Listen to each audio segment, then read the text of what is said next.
talk about learning a new language, and yes, how you can improve your language skills and reinforce what you've learned. How do I know this? I'm learning a language. How else, guys? Um, Number one, if you're learning a new language, traditionally, of course, you will take a language course.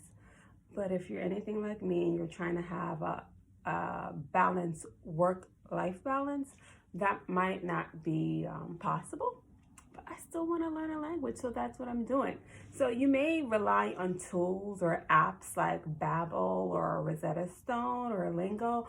There are a lot of different language apps that will help you learn a language. But the thing about those apps, I believe, is that you also need reinforcement. Yes, you can do the practice, but you need the actual, for me, as I'm learning, the reinforcement definitely helps sink it in and gives me and for me, I'm really looking, I'm not sure if I can be fluent because I still have challenges. Like, I'm learning a language, and yes, I can, like, I could watch movies in another language. I can't read. I'm not gonna lie. I can't read in another language, but I think I could watch like TV series, or if certain conversations are going on, maybe I can pick up bits and pieces. So for me, I just want to get proficient. If I have the luck or the discipline, not luck, the discipline to get fluent, meaning I feel confident speaking in that other language without taking an actual language course, or being a part of a community where they speak that language. I'll be happy just for proficiency. That's what I'm aiming for now. Maybe in the future, yeah, I'll be fluent. I'll be able to speak, which would be awesome. But let's just jump into ways you can reinforce your language skills. Number one, hopefully you're in a community where you can join a local group that speaks the language that you're interested in learning. Number one. Number two, since we're living in the age of the internet, I will say like or follow a major group, organization, or company that you're interested in. And you know that translation, like if they post something in their native language, use the translation option and translate it. If you're not sure how to say it, copy it into Google. Google has the great feature that not only lets you translate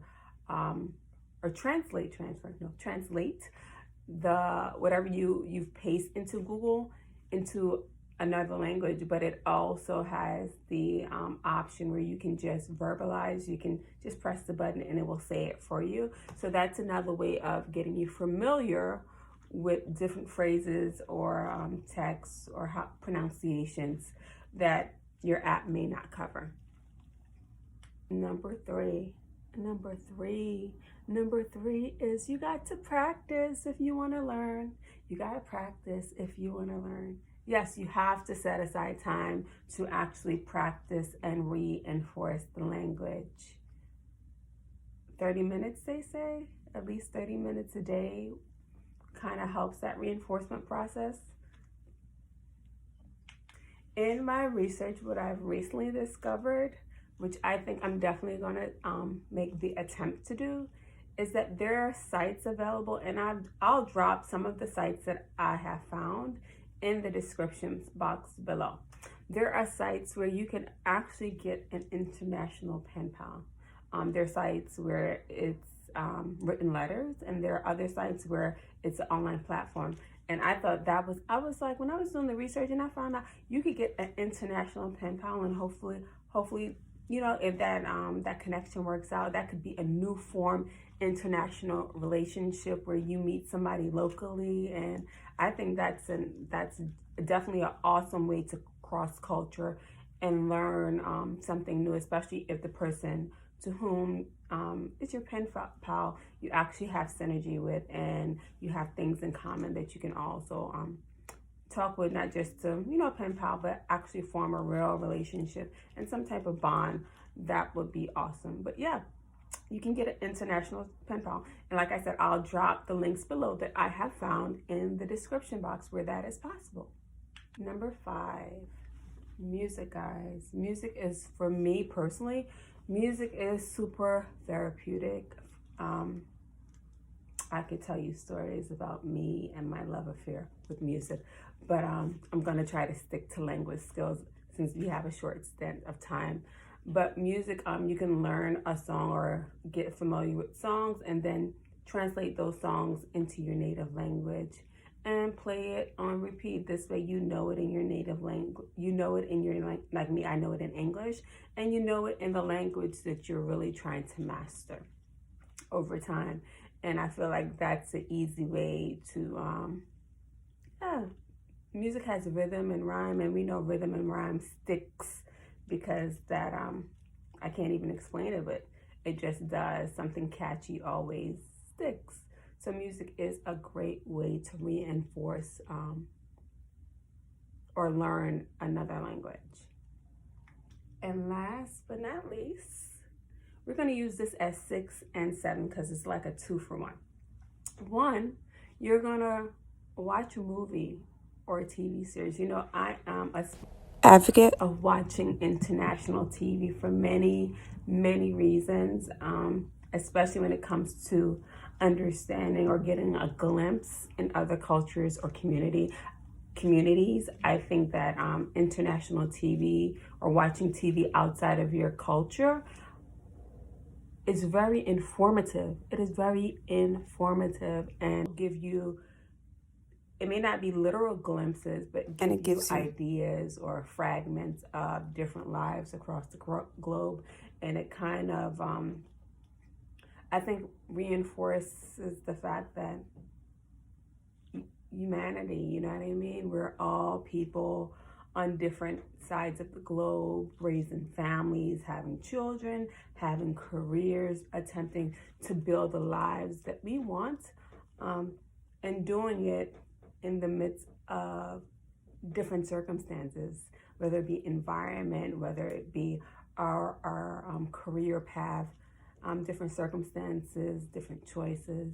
So I think movies or a TV series in the language that you're trying to learn is a definite way for you to reinforce and get familiar with another language because you're listening, especially if you have active listening skills.